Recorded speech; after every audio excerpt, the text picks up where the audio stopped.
"I will be back." These words were not spoken into the wind. They were not spoken as mere consolation to a people in despair. They echoed like a sentence, a commitment etched in the steel of war and in the soul of a general. And now, after nearly 3 years of Japanese occupation, the man behind that promise was back, with anger in his eyes and fire in his heart. It was October 1944 when General Douglas MacArthur, with his inseparable cornpipe between his teeth, stepped off a landing craft onto the beaches of Light in the Philippines. Beside him, thousands of American soldiers disembarked amid the roar of waves and explosions. He stopped, looked ahead, and, his impeccable uniform covered in sand and smoke, declared, "The Filipino people bring me back to the land of their ancestors. I have returned." The promise was in progress, but the true heart of that land, Manila, still bled under Japanese rule. A city that had once been called Pearl of the Orient, vibrant, colorful, with Spanish colonial traits, and the warmth of the Filipino people, was now plunged into terror under the iron fist of the Japanese Empire. MacArthur didn't just want to retake territory. He wanted to save a city. He wanted to liberate a people who had been betrayed, tortured, and enslaved. To this end, he organized one of the most ambitious offensives in the Pacific theater. His goal, Luzon, the main island of the Philippines. Your destination, Manila. February 1945 arrived like a storm, the sky over. The Philippines was no longer blue. It was black, covered in artillery smoke and the screams of combat. MacArthur marched his troops across the Philippine plain, advancing meter by meter, each step marked by blood and sacrifice. His men fought in humid jungles, in bombed-out villages, against a Japanese resistance that refused to retreat. It was a march of fury and honor. MacArthur knew what was at stake. He knew the enemy, and he knew the price of delay. Manila was in the hands of a fanatical Japanese commander who vowed to turn it into a battlefield down to the last brick. And so the general not only returned, he marched towards hell. The oath he swore on Corregidor Beach years before now burned in every step of his boot. He was no longer just a commander. He was the symbol of resistance, of vengeance, of hope. And he was about to keep his word, no matter the cost. With MacArthur advancing relentlessly on Luzon, the city of Manila, once full of life, with its wide avenues, colonial squares and Baroque churches, was about to face its worst nightmare. But this would not be a clean, quick, or glorious liberation. There would be no parade of flags or flowers in windows. What was coming was a brutal siege, like few had ever been witnessed in the history of war. Manila was no longer just a city, it was a stage, and on top of it, the fate of thousands of civilians, soldiers, and human dignity itself was to be represented in blood. As MacArthur and his troops approached the outskirts of the city, the skies roared with the sound of P-38 Lightnings and heavy bombers. The Japanese resistance, however, did not run, did not retreat, did not surrender. They knew Manila was the final jewel, and they decided to bury her with them.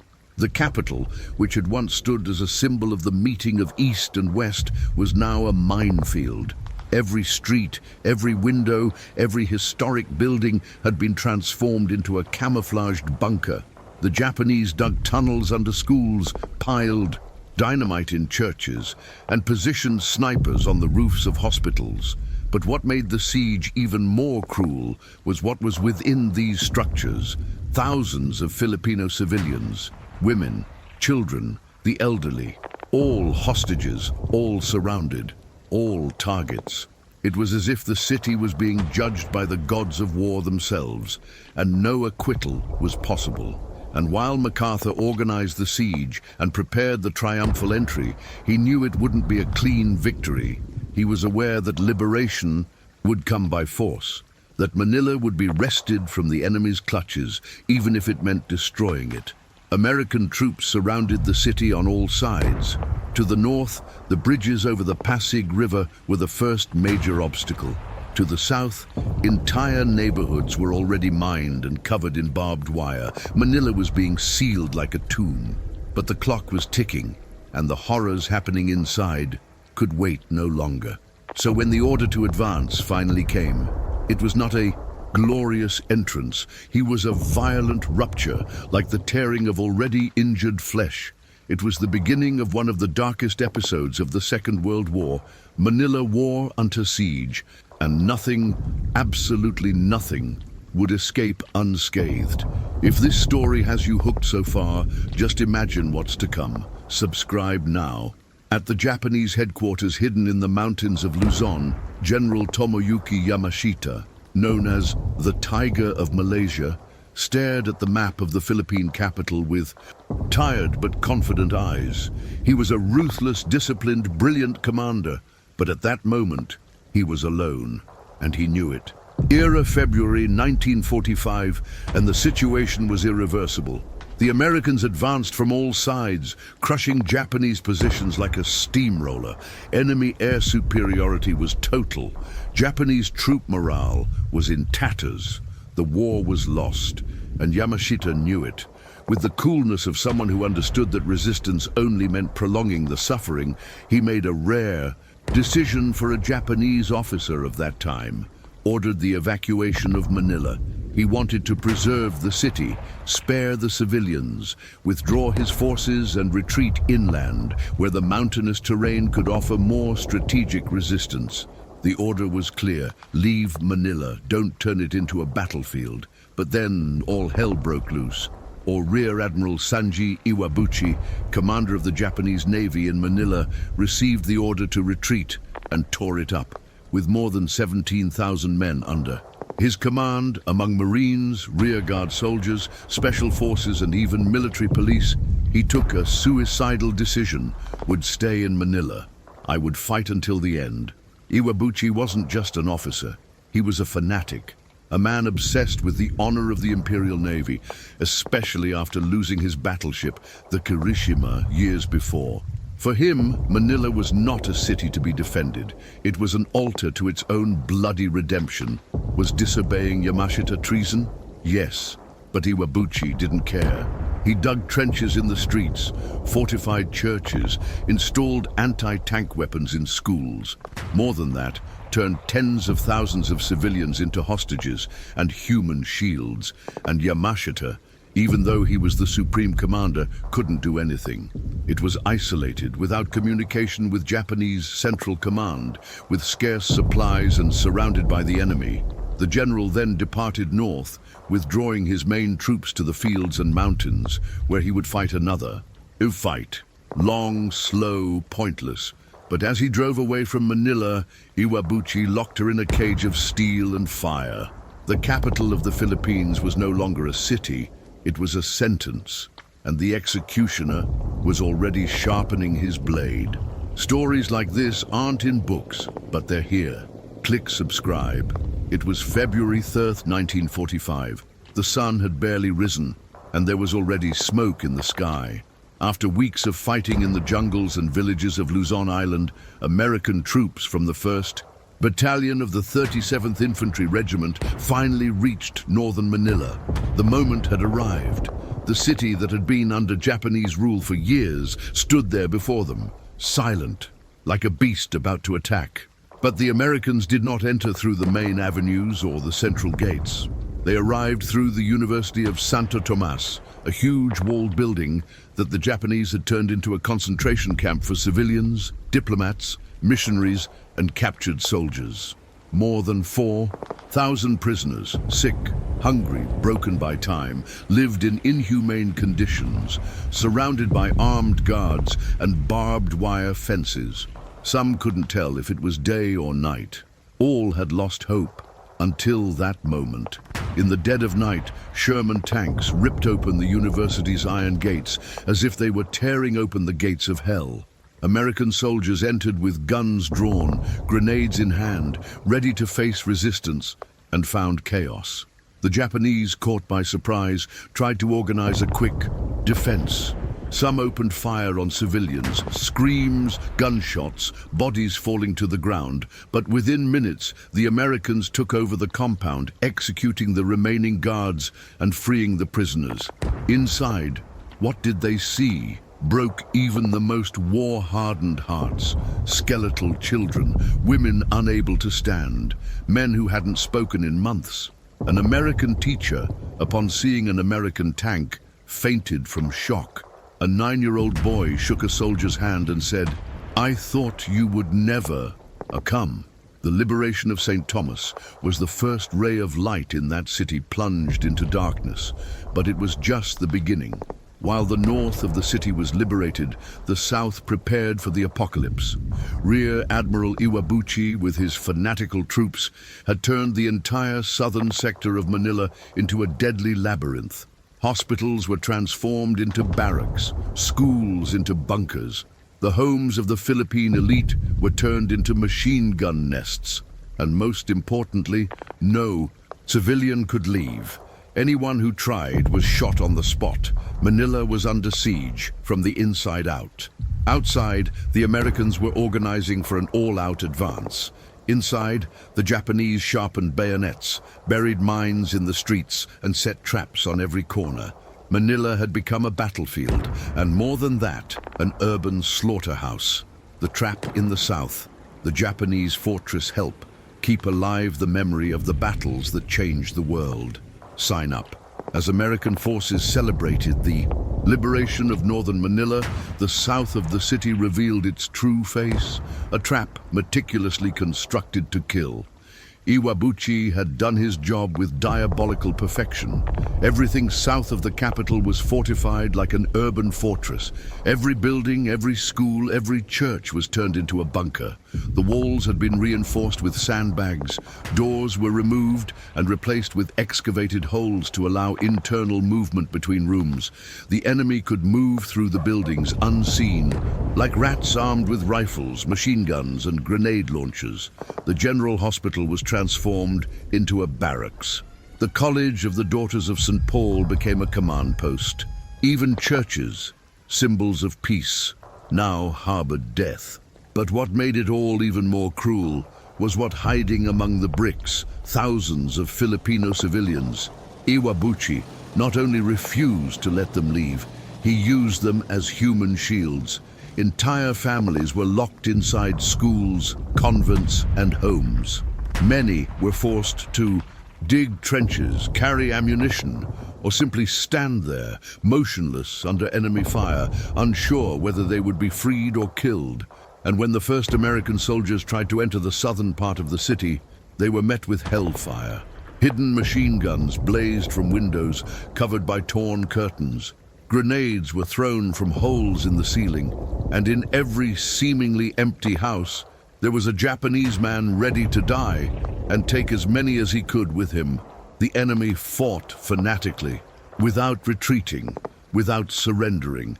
But the real tragedy was just beginning, because to advance, the Americans would have to destroy, and in destroying, they would kill what was left of the city. They knew the civilians were inside, but the Japanese were too, and the Americans could not afford to fight house by house, room by room, losing dozens of men every meter. The only option, crush everything. Tanks began to make their way through the narrow streets. Flamethrowers were used in residential buildings. Heavy artillery and aerial bombardments began to hit civilian areas, not out of malice, but out of brutal tactical necessity.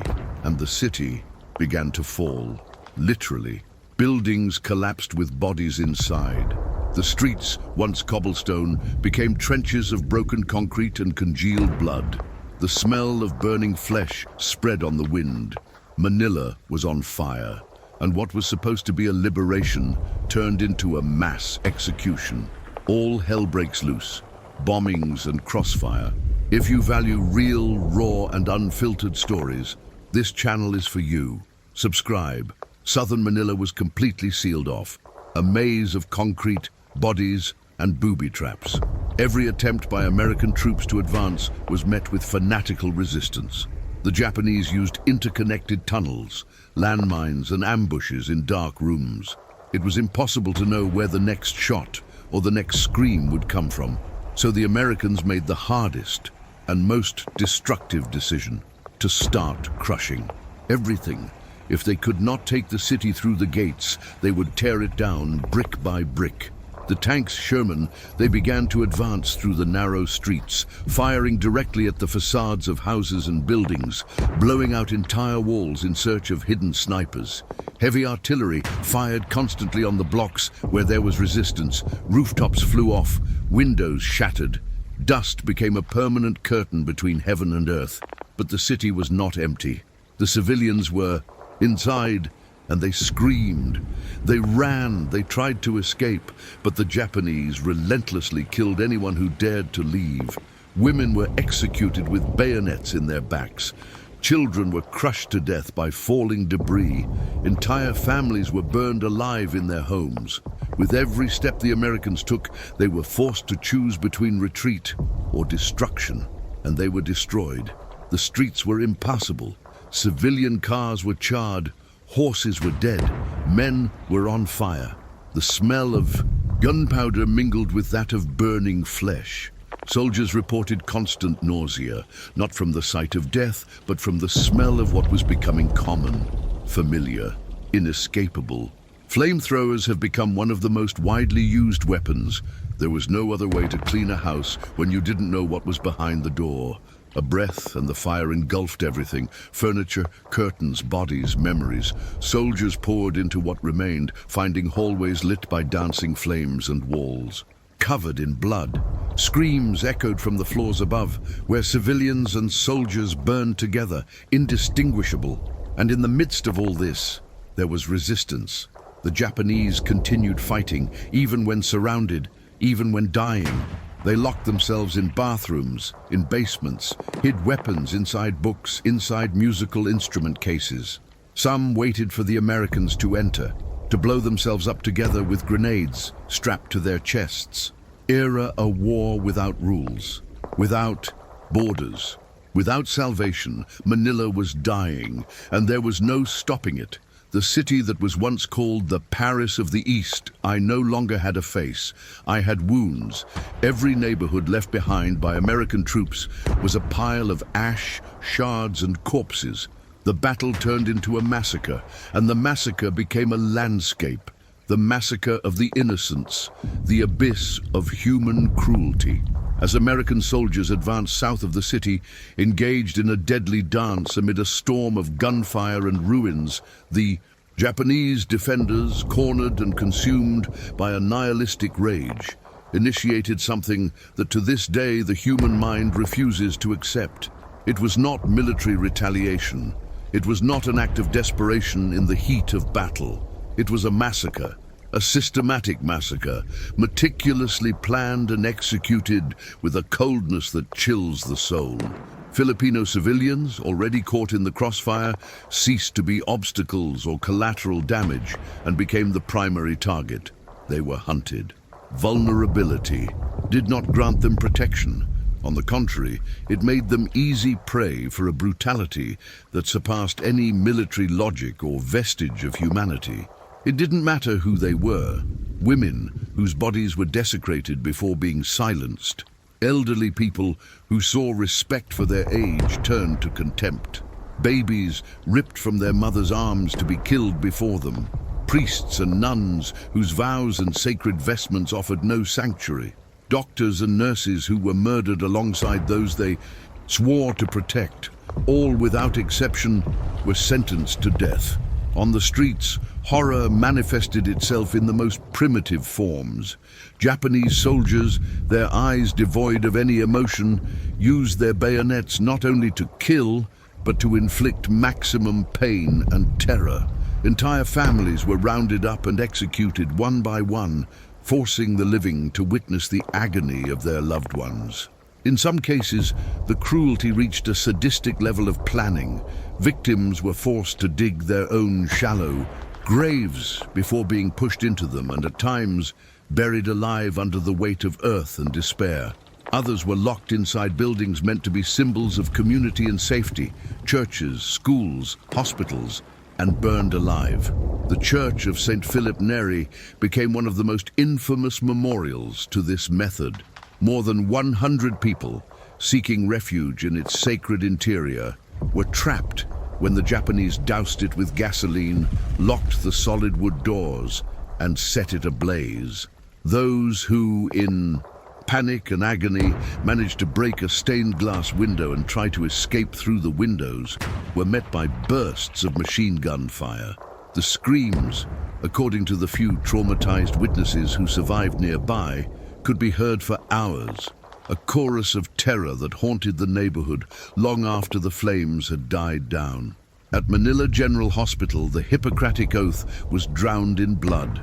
Nurses, symbols of care and compassion, were repeatedly raped by groups of soldiers and then mutilated with unspeakable savagery.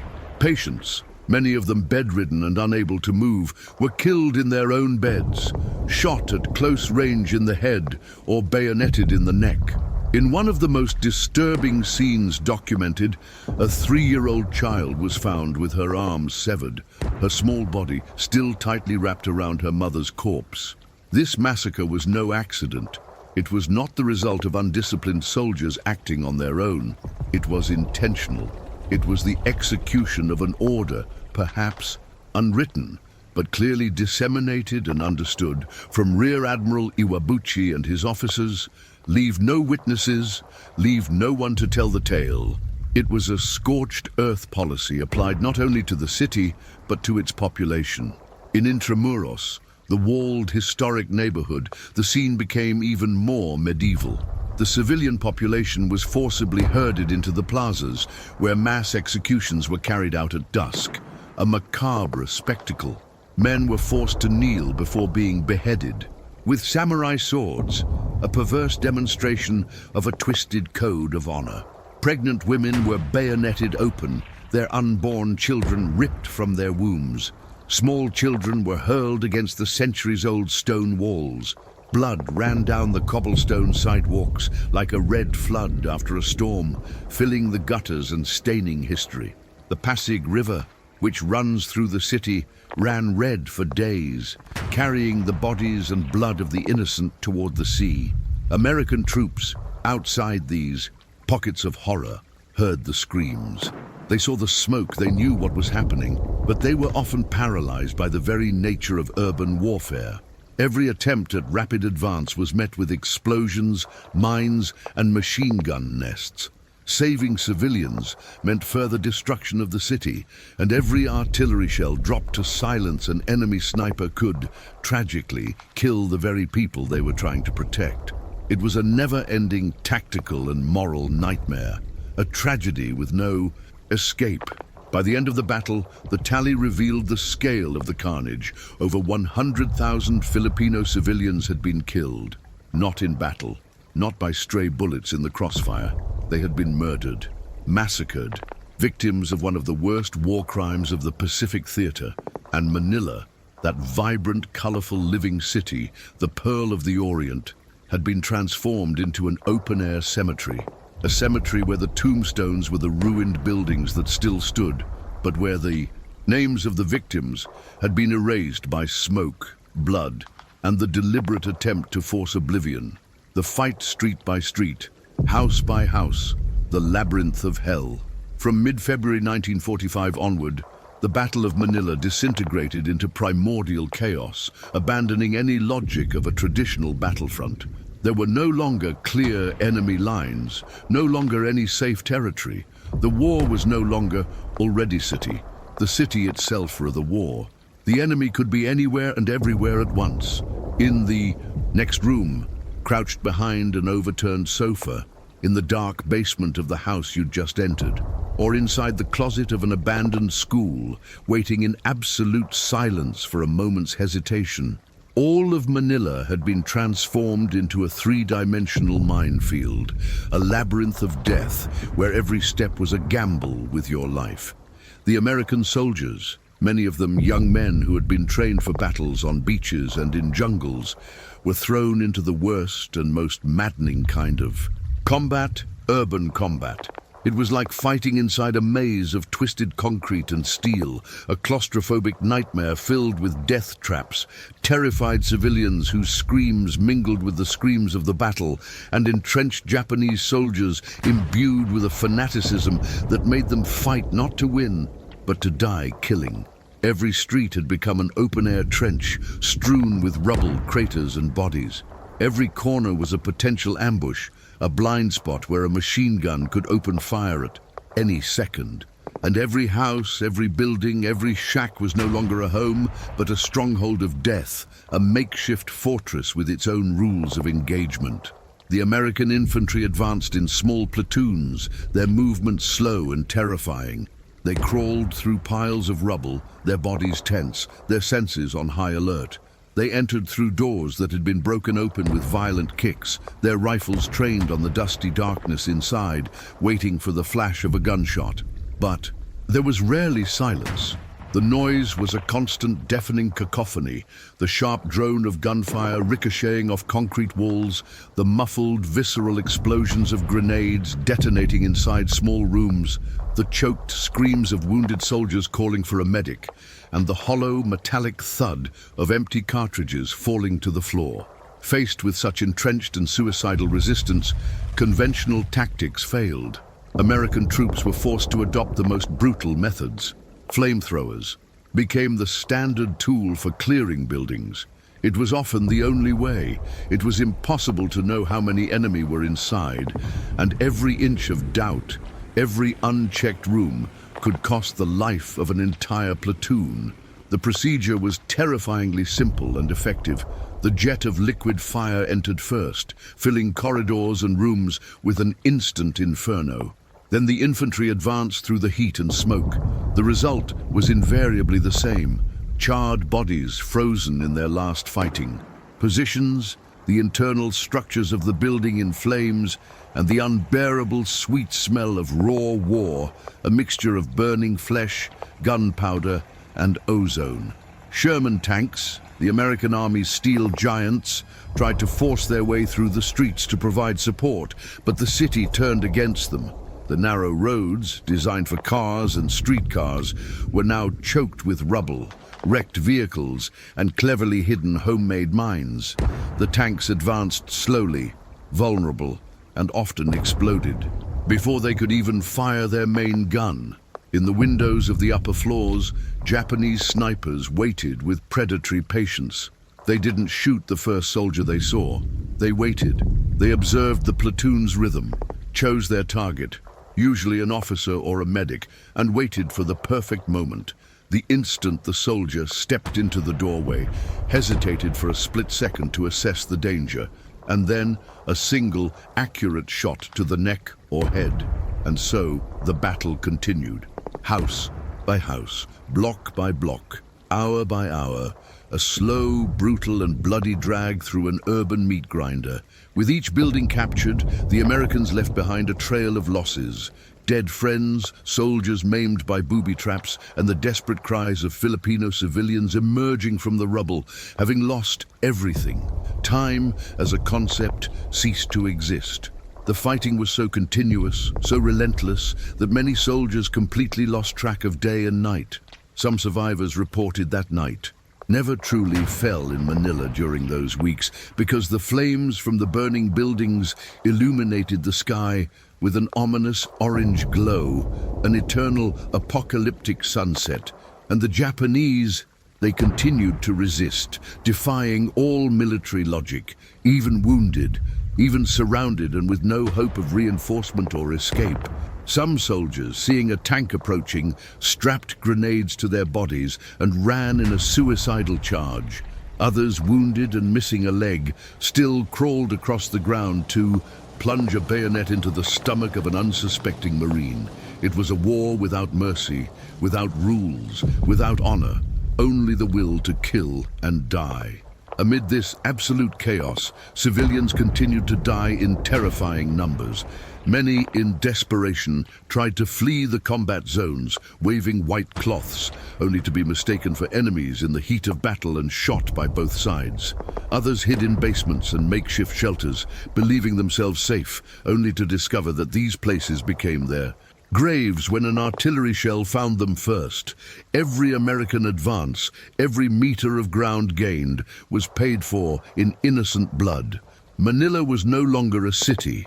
It was an open wound, pulsing with artillery fire, burning with the hatred of hand-to-hand combat, and screaming with the pain of 100,000 voices. And that wound, in mid-February, was still far, far from beginning to heal. The collapse of culture, heritage, reduced to ashes, and the death of an era with each explosion that ripped through the Manila sky, with each cannon shot that shook the ground. Not only people died, stories died. Centuries of art, faith, knowledge, and identity were violently wiped off the map, transformed into a cloud of dust and oblivion. The Manila tragedy was not just a human massacre, it was a culturicide, the deliberate and indifferent annihilation of a nation's soul. Manila was no ordinary city. It proudly held the title Pearl of the Orient, and that wasn't an exaggeration. It was a rare jewel, a unique fusion of East and West, a city where the grandeur of Spanish colonial architecture met vibrant Filipino culture. It was a piece of Europe nestled in the heart of Asia, a place where Baroque cathedrals with imposing bells stood alongside bustling markets, where colonial palaces with inner courtyards and wrought iron balconies bore witness to centuries of history. And all of this, in a matter of weeks, turned to dust. The beating heart of this heritage was the walled city of Intramuros. Built in the 16th century by the Spanish, it was more than a fortress. It was the nerve center of Philippine faith, power, and education for over 300 years. Within its massive walls were the country's oldest and most revered churches, museums housing pre-colonial artifacts, the continent's first universities, libraries filled with rare volumes, and the national archives containing the birth certificate of the Philippine nation. Intramuros was not just a place, it was a living symbol of Philippine identity. It was precisely at this cultural sanctuary that the Japanese, under Iwabuchi's command, chose to make their last and most fanatical stand. They barricaded themselves inside centuries-old churches, transforming sacred naves into machine gun nests. Classrooms in historic high schools became makeshift concrete bunkers. Sacristies, where liturgical vestments were once stored, became ammunition depots. In doing so, they not only desecrated sacred sites, they sentenced them to death. The Americans, facing fierce resistance and with no other tactical option to minimize their own casualties, did the unthinkable. They bombed everything. The result was a cultural hecatomb. St. Augustine's Church, a Baroque marvel, survived almost miraculously, a solitary witness to its lost splendor. But most of the others disappeared. The majestic Manila Cathedral, rebuilt several times after earthquakes and wars, one of the largest in the East, finally toppled under the weight of the bombs, its dome collapsing in a cloud of dust. The College of St. John Lateran, a revered educational institution, was consumed by flames, its halls of wisdom transformed into an inferno. The Santa Clara Convent, home to nuns for generations, was reduced to a heap of rubble. Outside the walls, the iconic Metropolitan Theatre, an Art Deco masterpiece that once hosted operas, concerts, and the cultural life of Manila's elite, became a black, empty shell, its glamour muted forever. The loss was incalculable. Rare books, irreplaceable manuscripts, paintings by Filipino and European masters, the stained glass windows that filtered sunlight into celestial patterns, all burned. What the Spanish colonizers left with pride, and what Filipinos protected and embraced as symbols of their complex and multifaceted identity, was erased in weeks of fury.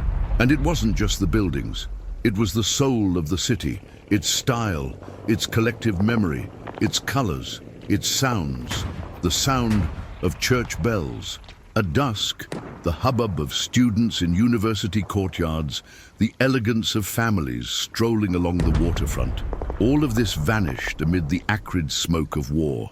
Historians and architects who visited the city after the battle wept openly upon seeing what remained.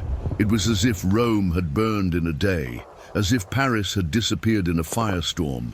Manila was dying, and not just from bullets.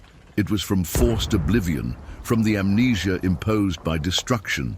In this scenario, the dynamics of blame became terribly complex. Japan killed the people, but the war, the American war machine, killed the city. With each block taken, American soldiers looked around and didn't see the glory of victory. They saw an irreversible cultural tragedy, a cemetery of beauty they themselves were forced to create. Douglas MacArthur, the man who had dramatically vowed to return, began to realize the terrible irony of his campaign. He had kept his promise. He was back, but at what cost? Freedom was being won on the ashes of the very civilization he had come to save. The price paid for the liberation of Manila was higher, deeper, and more painful than anyone, perhaps even he himself, could have imagined. The mass executions, the abyss of human cruelty in the heart of Manila. In the heart of the siege, as the battle for the liberation of Manila raged around every corner, an even deeper darkness descended upon the city. It wasn't just the sound of bombs or the crackling of fires that consumed it, but a wave of systematic and sadistic violence perpetrated by Japanese soldiers. The mass executions of defenseless civilians were not mere collateral damage of an urban conflict. They were a deliberate policy, a brutal display of desperation, cruelty, and an ideology that dehumanized the enemy and all who stood in its path. The order, coming from the Japanese High Command, was clear. Kill all Filipinos, leave none alive, destroy the city. What followed was the methodical application of this directive, transforming Manila into an open-air slaughterhouse. Women, children, the elderly, all were targeted. Vulnerability did not evoke pity, but rather an invitation to violence. The logic of war was perverted. It was no longer about defeating an army, but about annihilating a population. In many cases, the cruelty was theatrical, designed to maximize psychological terror. Families were gathered in public squares or in the courtyards of their own homes, forced to watch their loved ones die before being murdered themselves. Fathers saw their children bayoneted, sons saw their mothers raped and killed. The goal was not just to kill, but to break the human spirit before extinguishing life, leaving a legacy of indelible trauma in those who, by some grim miracle, survived. In churches, schools, and hospitals, places that by convention and human decency should have been sacred refuges, the Japanese committed unimaginable atrocities. These spaces, symbols of faith, healing, and knowledge, were desecrated and transformed into scenes of horror. At the Philippine General Hospital, doctors and nurses who refused to abandon their patients were tortured and killed alongside them. Nuns, who dedicated their lives to service and prayer, were gang-raped and murdered in the convents that were supposed to protect them.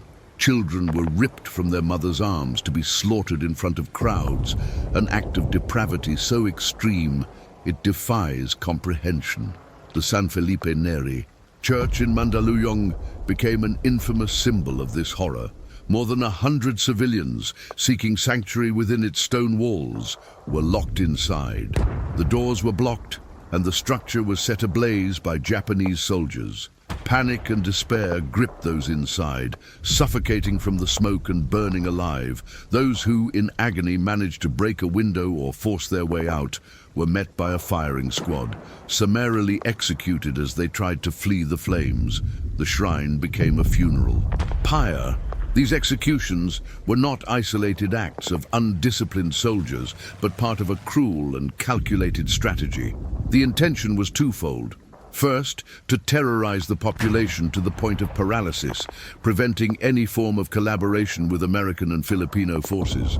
Second, it was a scorched earth tactic, a nihilistic revenge against a city that was about to be lost. If the Empire of Japan couldn't have Manila, no one would. However, the effect was the opposite of what was expected. The unspeakable brutality did not break the resistance. On the contrary, it further inflamed hatred against the invaders, strengthening the resolve of the Filipino guerrillas and allied soldiers.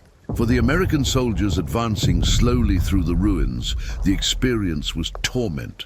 They could hear the screams, the desperate cries, and the pleas echoing from the burning buildings.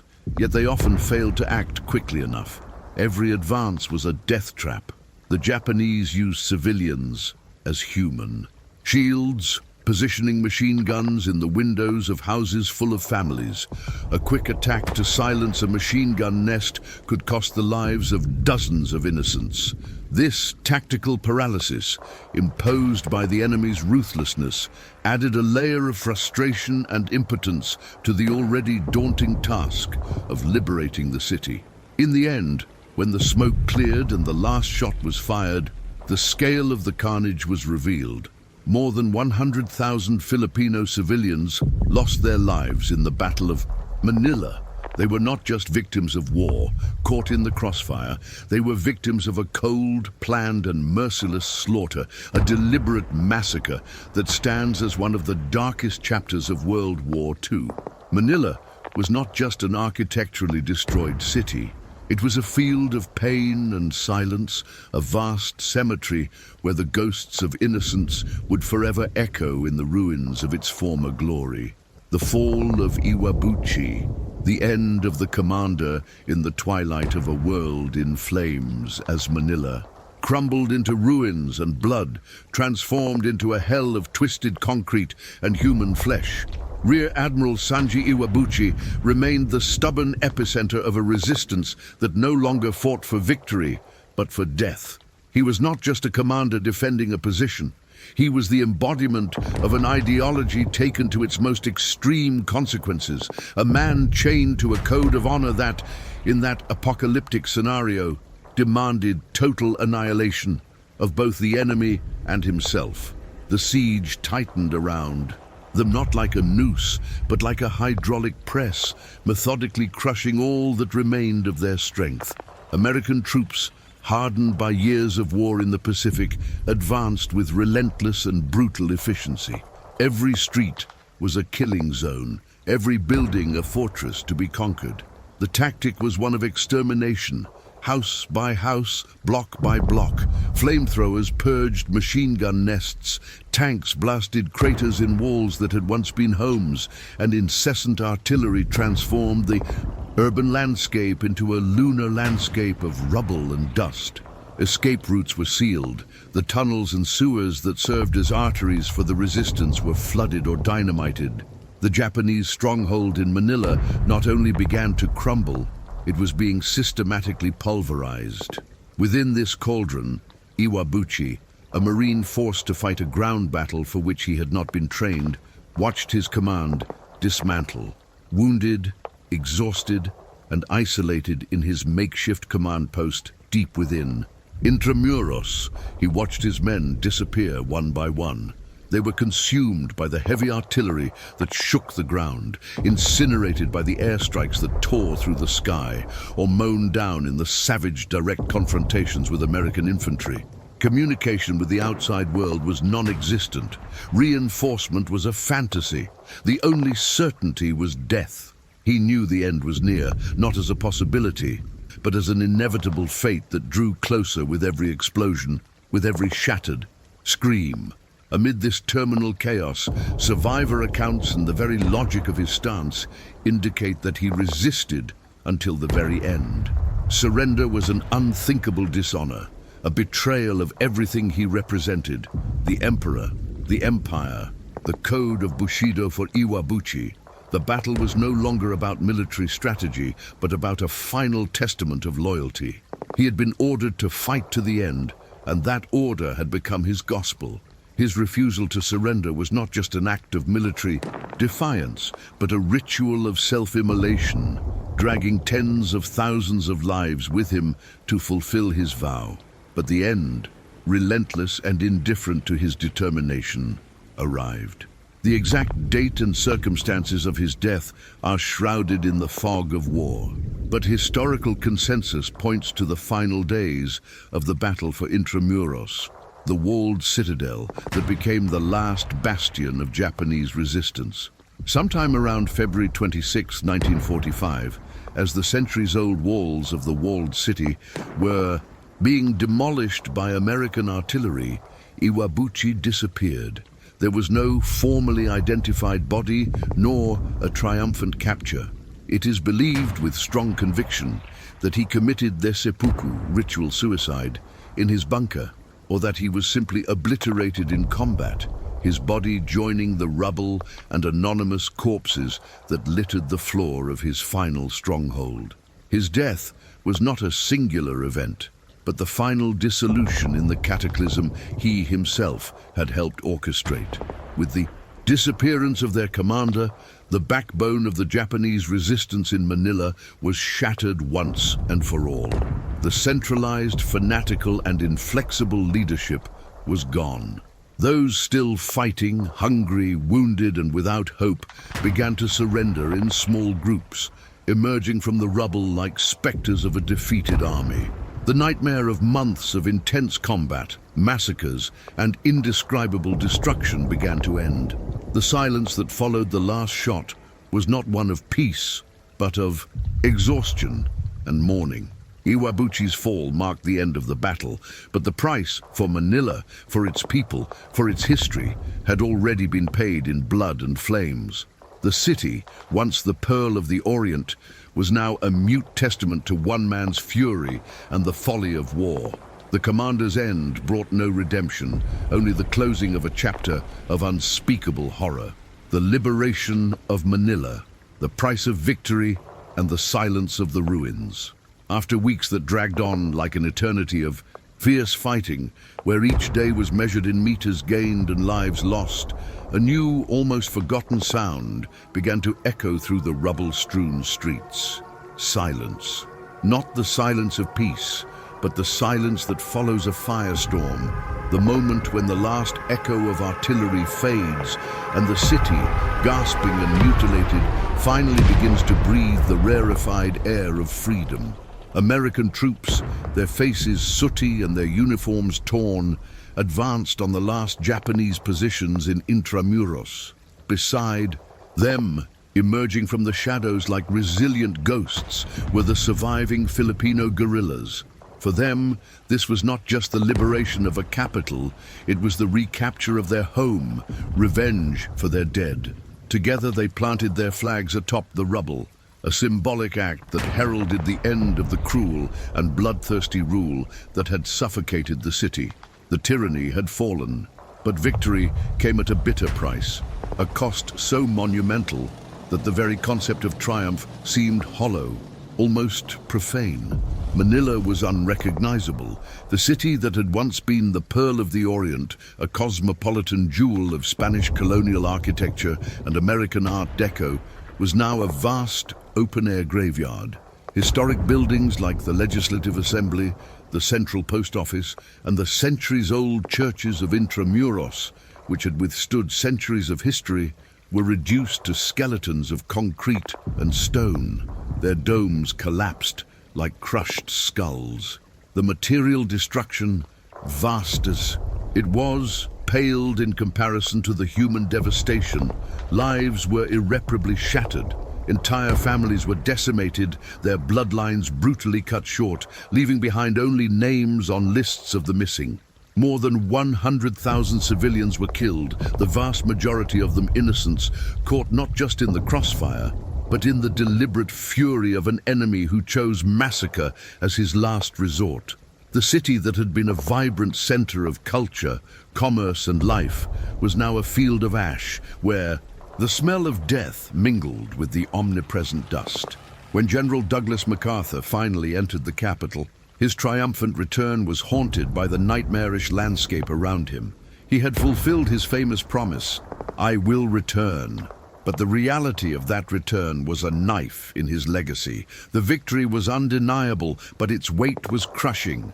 He knew with painful clarity that no military parade, no medal, no speech could erase the devastation or resurrect the dead.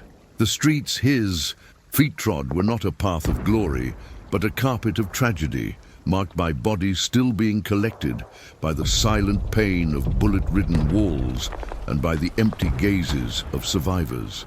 Liberation, therefore, was not a moment of euphoric celebration, but rather the beginning of a deep and collective mourning. It was, above all, a promise of reconstruction, a tenuous and fragile hope that timidly sprouted amidst the ruins. For the inhabitants of Manila, freedom meant the chance to search for loved ones, to bury their dead with dignity, to find a piece of bread or a sip of clean water. It meant the Herculean task of starting over, of building a future on the foundations of almost unbearable pain. Manila was free, free from the oppressor, free from constant fear, free to mourn. But it was forever stained. The scar left by the Battle of Manila was not only physical, etched into its urban landscape, but also psychological, branded into the souls of its people. The city survived, but would never be the same. Freedom arrived, but its price was the lost innocence of a city that saw the abyss of human capacity for destruction. Reconstruction and memory, the legacy of battle and the resilient soul of a city. With the battle over, the sound of guns was replaced by a heavy silence, heavy with dust and mourning. Manila, now free, faced a new kind of war, a battle against oblivion and desolation, a monumental challenge to rise from its own ashes. The destruction was not limited to physical structures. The soul of the city, the vibrant essence of its people, had been deeply wounded. The task that lay ahead was not just one of engineering and construction, but of healing and resilience. Rebuilding would be long, arduous and painful, a process measured not in months, but in generations. The first step was literal and visceral, clearing the rubble and burying the dead. Entire streets had to be redrawn on the map of destruction. Houses were rebuilt, often improvised at first, brick by brick, plank by plank, by the hands of the survivors themselves who refused to abandon their homes. It was an act of stubborn defiance against annihilation. Churches and monuments, silent witnesses to centuries of history, were slowly restored. A meticulous effort to rescue not only the stone, but the spirit that inhabited them. Yet the scars, both visible, like the facades of buildings still riddled with bullets, and invisible, etched in the hearts of every family that lost someone, remained. Forever, Manila would never be the same. The Pearl of the Orient had been shattered, and even if its fragments were reunited, the cracks would forever be part of its identity. Parallel to the effort of material reconstruction, an even more crucial task began: the construction of memory. The Battle of Manila could not be merely a historical event to be recorded in books. It needed to become a sacred symbol, a perpetual and painful reminder of the true price of freedom and the unspeakable horrors of war. It was a duty to the more than 100,000 civilians massacred. Monuments were erected, not as celebrations of victory, but as solemn memorials to loss. The Memorare Manila 1945, located within Intramuros, with its poignant statue of a mother holding her dead son, surrounded by other figures in agony, became the symbolic heart of this remembrance. It does not glorify war. It personifies civilian suffering. The stories of survivors were meticulously collected and told, passed down, from grandparents to grandchildren, so that future generations would never forget the sacrifice of those who suffered. Memory became the guardian of the nation's conscience, a vaccine against historical amnesia. Douglas MacArthur did indeed fulfill his promise to return and liberate the Philippines. His name is etched in history as the Liberator. But the Battle of Manila remains one of the darkest and most tragic chapters of World War II. comparable in its urban devastation to Stalingrad or Warsaw. It became a stark and universal reminder of the cost of modern warfare, especially when fought in the heart of densely populated cities, turning civilians into targets and culture into collateral damage. And as time passes and new generations walk the bustling streets of contemporary Manila, the city's name resonates like a deep echo. It is the echo of a city driven to the brink of destruction by the hand of man, a place where cruelty reached its peak. But it is also the echo of resilience, of the indomitable courage of a people who, amidst utter ruin, never lost hope of rising again. Manila today stands as a living testament to the fact that, while the scars of history never completely disappear, the human spirit can and must find a way to rebuild, remember, and ultimately flourish again.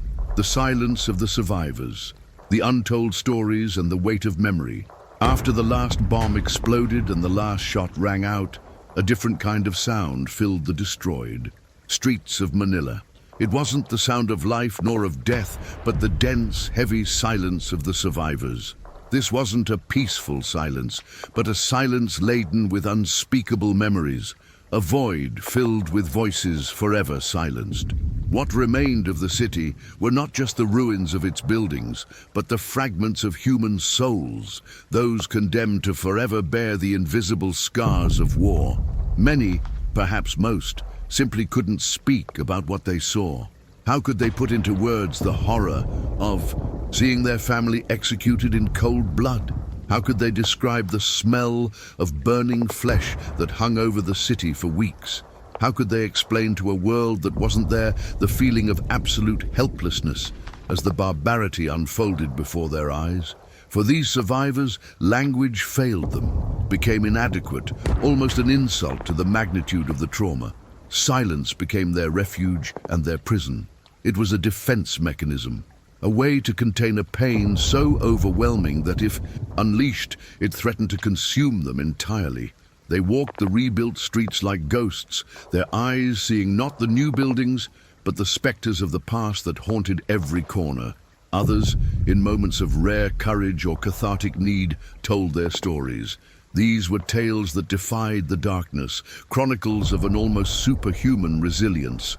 Stories of neighbors who risked their lives to hide a persecuted family, of doctors who operated by candlelight in flooded basements, using the few remaining instruments to save a stranger, of mothers who threw themselves in front of their children to shield them from bullets, of guerrillas who, with improvised weapons and desperate courage, fought to the end.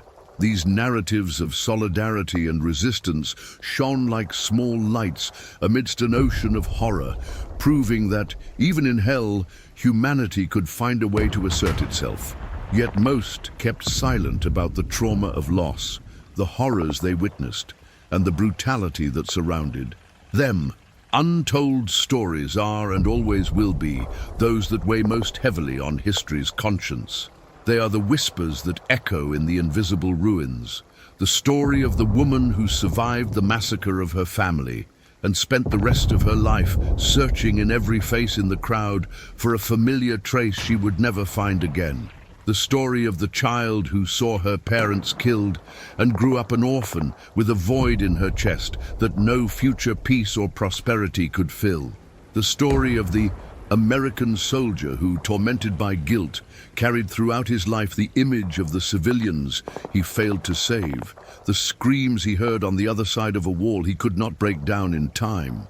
These human echoes, these silent narratives, live on. They are the true legacy of the battle, whispering between the foundations of new skyscrapers, in the shadows of restored churches, in the heart of a city that struggles to look forward without ever completely forgetting what it left behind.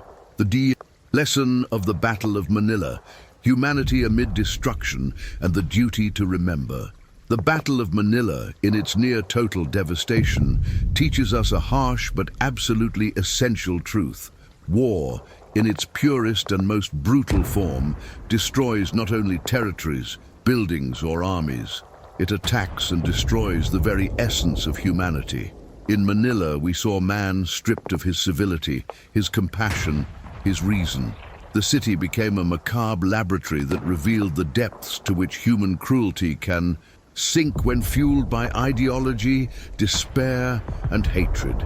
The deliberate slaughter of innocents, the desecration of sacred sites, torture as a tool of war, all serve as grim testament to the monster that can awaken within us. Yet, and this is the most complex and vital lesson, the same battle that exposed the abyss of human depravity also illuminated the peaks of its resilience and nobility. For every act of brutality, there was a counteract of sacrifice.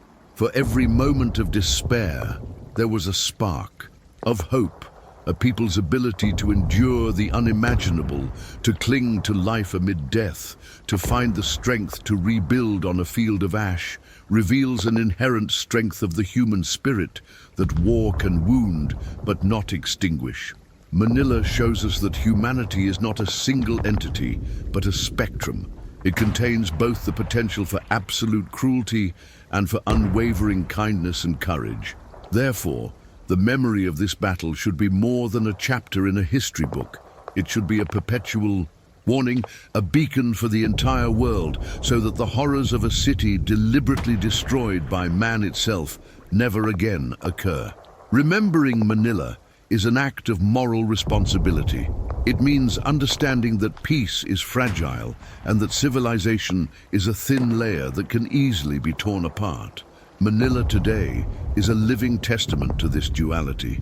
It is a monument to the pain, loss, and trauma that generations still carry. But it is simultaneously a powerful symbol of hope, proof that even in the darkest and deepest shadows, the light of reconstruction, reconciliation, and ultimately peace can emerge. The city, in its vibrant modern existence, does not erase its past, but transcends it. And so our story ends, not as a tale from a distant past, but as a living, breathing lesson. A story that needs to be told, heard, and above all felt. A story that needs to be remembered, not to keep us trapped in horror, but to commit us to humanity, so that the pain of Manila will never be forgotten, and therefore never repeated. The story of the Battle of Manila is not just another chapter of World War II. It is a warning, an open wound, a deep scar on the soul of a nation that for too long was forgotten by the great history books.